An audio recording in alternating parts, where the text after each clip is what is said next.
నువ్వే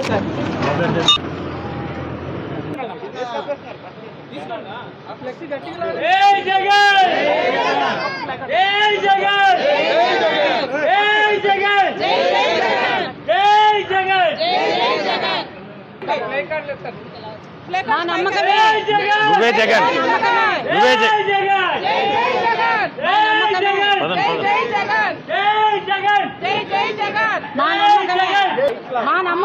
నువ్వే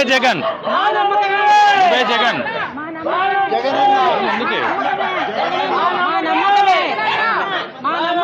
నువ్వే జగన్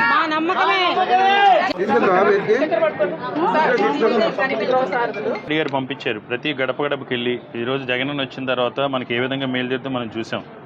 ఏ సంక్షేమ పథకానికైనా మన కులం కానీ మతం కానీ పార్టీ కానీ చూడకుండా లంచాలు లేకుండా అందరూ కూడా సంతృప్తి పడే విధంగా లబ్ధిదారులు ఎంపిక చేసి ఈరోజు మీ గడప వద్దకే జగన్మోహన్ రెడ్డి గారు అందిస్తున్నారు. అదేవిధంగా గ్రామ సచివాలయాలు వార్డు సచివాలయాలు ఏర్పాటు చేసి గతంలో ఎవరైనా పెన్షన్ తీసుకోవాలనుకుంటే 1వ తారీఖుని ఇస్తారో తెలియదు, 5వ తారీఖుని ఇస్తారో తెలియదు, 10వ తారీఖుని ఇస్తారో తెలియదు. అలాంటిది ఈరోజు ప్రతి నెల 1వ తారీఖుని మన గడప వద్దకే తీసుకొచ్చి పెన్షన్ ఇచ్చే కార్యక్రమం చేస్తున్నారు. అదేవిధంగా నాడు నేడు అనే పథకం ద్వారా ఈరోజు ఎంతోమంది చదువుకోవాలనుకున్న తపన తాపత్రయం ఉన్న ప్రతి అందరినీ కూడా ఈరోజు జగన్మోహన్ రెడ్డి గారు చదివిస్తున్నారు. అదేవిధంగా ఈరోజు వ్యవసాయానికి సంబంధించి రైతులు కూడా జగన్మోహన్ రెడ్డి గారు ఏ విధంగా ఏర్పడుతున్నారని మనం చూసాము. ముఖ్యంగా బీసీ కులాలు బీసీలు ఎస్సీ ఎస్టీలు కూడా అన్నింటిలోని కూడా ప్రాధాన్యత కల్పించి ఈరోజు జగన్మోహన్ రెడ్డి గారు ముందుకు తీసుకెళ్తూ ఉన్నారు. లక్షలాది పేదల సొంతింటికల సాకారం చేస్తూ చరిత్రలోనే తొలిసారి పేద అక్క చెల్లెముల పేరిట 30 లక్షలకు పైగా ఇల్లు పట్టాలు ఇచ్చి 22 లక్షల ఇల్లు నిర్మిస్తున్న మాట వాస్తవం. ఈరోజు గతంలో ఎవరైనా సంవత్సరానికి ఏ ప్రభుత్వం ఉన్నా సరే 50,000 5 సంవత్సరాలు ఉంటే ఒక 50,000 ఇల్లు ఇచ్చారు. అలాంటిది రాష్ట్రంలో జగన్మోహన్ రెడ్డి గారు ఎన్నికలకు ముందు చెప్పింది వైఎస్ఆర్ కాంగ్రెస్ పార్టీ ప్రభుత్వం మన ప్రభుత్వం అధికారంలోకి వస్తే సంవత్సరానికి 5 లక్షల ఇల్లు చొప్పున 5 సంవత్సరాల కాలంలో 25 లక్షల ఇల్లు ఇస్తామని చెప్పడం జరిగింది. కానీ జగన్మోహన్ రెడ్డి గారు ముఖ్యమంత్రి అయిన తర్వాత సంవత్సరానికి 5 లక్షల మంది ఇస్తే ఇల్లు లేని వాళ్ళందరూ కూడా ఆందోళన చెందుతారని, ఎంతమంది అర్హత ఉంటే ఇల్లు లేని అక్క చెల్లెములు ఎంతమంది ఉంటే 32 లక్షల మంది లబ్ధిదారులు ఉంటే 32 లక్షల మందికి కూడా ఈరోజు ఇళ్ల పట్టాల రూపంలో ఇచ్చి వారి సొంతింటి కళను నిజం చేసింది మన జగనన్న మాత్రమే.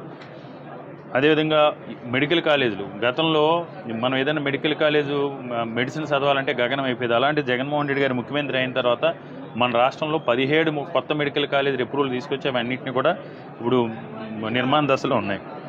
వైఎస్ఆర్ ఆసరా కానీ, వైఎస్ఆర్ చేయూత కానీ, అమ్మఒడి కానీ, అదేవిధంగా రాజకీయ పదవులకు సంబంధించి కానీ వెనకబడిన వర్గాల వారికి, పేద వర్గాల వారికి ప్రాధాన్యత, అన్నిటికంటే ముఖ్యంగా విద్య మనం ఏదన్నా ఏది సంపాదించుకున్నారో ఎవరు దొంగిలించే అవకాశం ఉంది. కానీ విద్యా సంపార్జన ద్వారా విద్యను ఎవరు కూడా దొంగిలించలేరు. కాబట్టి చదువుకోవాలనుకునే తపన తాపత్రయం ఉన్న ప్రతి ఒక్కరిని కూడా విద్యావంతులు చేయాలని ఒక దృఢ సంకల్పంతో ఈరోజు ప్రతి ఒక్కరిని కూడా విద్యావంతులను చేసి మన ఈరోజు బాల కార్మిక వ్యవస్థ అనేది ఆంధ్రప్రదేశ్ రాష్ట్రంలో చేసిన ఘనత మన జగనన్నకు మాత్రమే చెందుతుంది.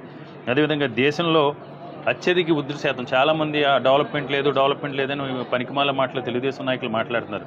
కానీ ఈరోజు దేశంలోని అత్యధికంగా 11.43% వృద్ధి రేటు ఆంధ్రప్రదేశ్ రాష్ట్రం ఈరోజు ముందుకు దూసుకెళ్తూ ఉంది. అదే చంద్రబాబు నాయుడు చూస్తే మన గతంలో ఎన్నికల ముందు 2014 ఎన్నికల ముందు డ్వాక్రా అక్క చెల్లెముల రుణాలన్నీ కూడా ఒకేసారి మాఫీ చేస్తామని చెప్పాడు. ఎక్కడా చేయలేదు.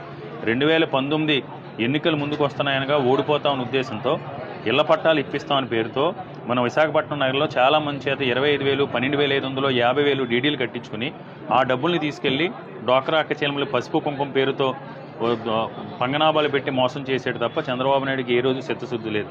ఎవరైనా చంద్రబాబు నాయుడు దగ్గరికి వెళ్ళి వెనకబడిన వర్గాల వారు వెళ్తే నువ్వు నీ స్థాయి ఏంటి, నీ కులం ఏంటి అని కులం పేరుతో కూడా దూషించిన సందర్భాలు మనం అనేకం చూసాం. కేవలం చంద్రబాబు నాయుడు 2014 నుంచి 2019 వరకు కూడా అతను పెట్టుబడులు పెట్టుకుని అమరావతి ప్రాంతం మీద ఆ ప్రాంతంలో ఉన్న పెట్టుబడులు లక్షలాది కోట్లు చేసుకోవడమే ధ్యేయంగా మన రాష్ట్రాన్ని, ముఖ్యంగా ఉత్తరాంధ్ర ప్రాంతాన్ని నిర్వీర్యం చేసింది చంద్రబాబు నాయుడు. కాబట్టి మనందరం కూడా జగన్మోహన్ రెడ్డి మన భవిష్యత్తు.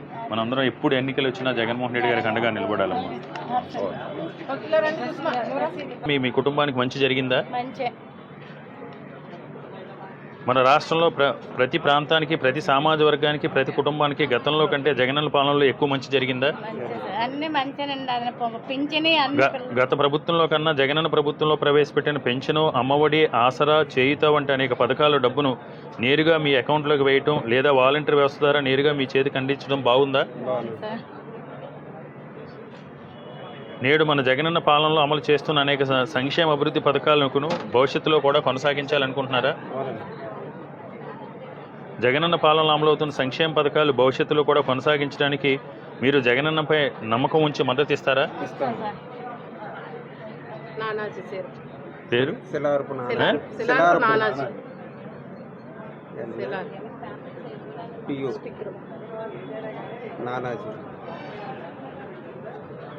ఫోన్ నెంబరు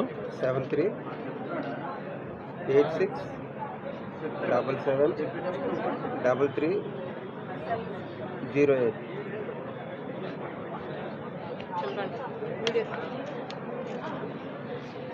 జై జగన్, జై జగన్, జగనన్నే మా నమ్మకం. జై జగన్, జై జగన్, జై జగన్, జై జగన్. తర్వాత మీకు ఏదైనా సర్వీసెస్ సంబంధించి ఏదైనా ఇష్యూస్ ఉన్నాయి మీకు? అన్నీ బాగానే ఉన్నాయి మీకు? బుక్ ఏది? సుధాకర్.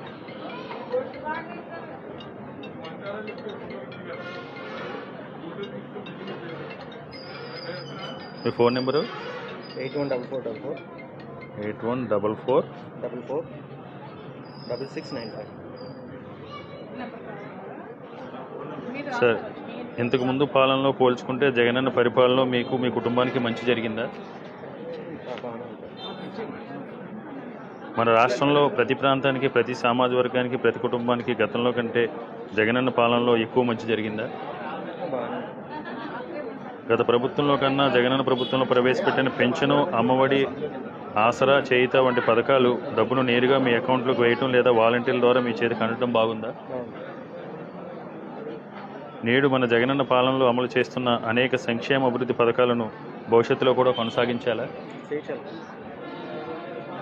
జగనన్న పాలనలో అమలవుతున్న ఈ సంక్షేమ పథకాలు భవిష్యత్తులో కూడా కొనసాగించడం మీరు జగనన్నపై నమ్మకం ఉంచుతారా?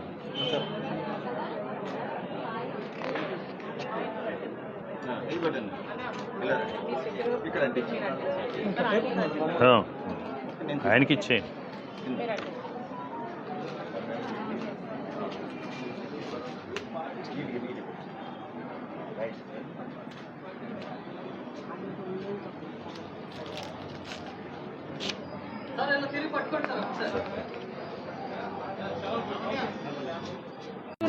Zero 82960.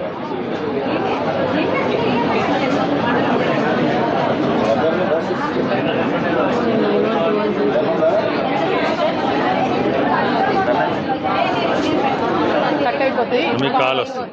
Okay sir, thank you. Okay, thank you. అది వస్తుంది. ఓవరాల్గా మీకు తెలుసున్న వాళ్ళు పేద ప్రజలకి అయితే అమ్మఒడి అవ్వచ్చు, ఇవన్నీ మంచి పథకాలైనవి. మన రాష్ట్రంలో ప్రతి ప్రాంతానికి, సామాజిక వర్గానికి, ప్రతి కుటుంబానికి గత పాలనలో కంటే జగనన్న పరిపాలనలో మంచి జరిగింది అనుకుంటున్నారా మీరు?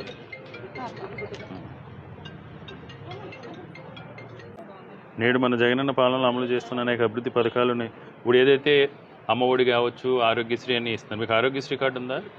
ఏమా అవన్నీ ఆరోగ్యశ్రీ ఉండాలమ్మా, భవిష్యత్తులో కూడా ఉండాలా? జగనన్న పాలనలో అమలవుతున్న సంక్షేమ పథకాలు భవిష్యత్తులో కొనసాగించాలా?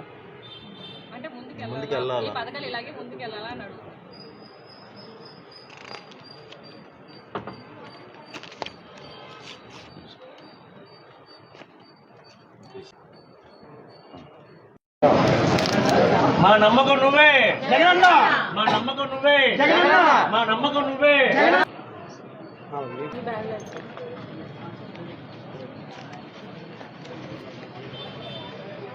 మీ పేరు సార్? జి గణేష్ రెడ్డి.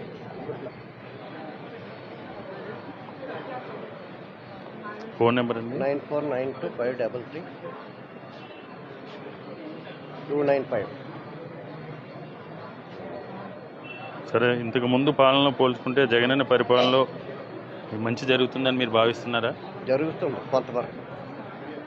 మన రాష్ట్రంలో ప్రతి ప్రాంతానికి, ప్రతి సామాజిక వర్గానికి, ప్రతి కుటుంబానికి గతంలో కంటే జగనన్న పాలనలో ఎక్కువ మంచి జరిగిందా? ఇస్తున్నారు. గత ప్రభుత్వంలో కన్నా జగనన్న ప్రభుత్వంలో ప్రవేశపెట్టిన పెన్షను, అమ్మఒడి, ఆసరా, చేయూత వంటి అనేక పథకాలు డబ్బును నేరుగా ప్రజల అకౌంట్లోకి వాలంటరీ వ్యవస్థ ద్వారా అవును. చేయటం మంచిదా, బాగుందా? అవును. నేడు మన జగనన్న పాలనలో అమలు చేస్తున్న అనేక సంక్షేమాభివృద్ధి పథకాలు భవిష్యత్తులో కూడా కొనసాగించాలా? చేయాలి కదా, ఎవరు వచ్చినా చేయాలి. జగనన్న పాలనలో అమలవుతున్న ఈ సంక్షేమ పథకాలు భవిష్యత్తులో కూడా కొనసాగి మీరు జగనన్నకు మద్దతు ఇస్తారా? ఇస్తాను.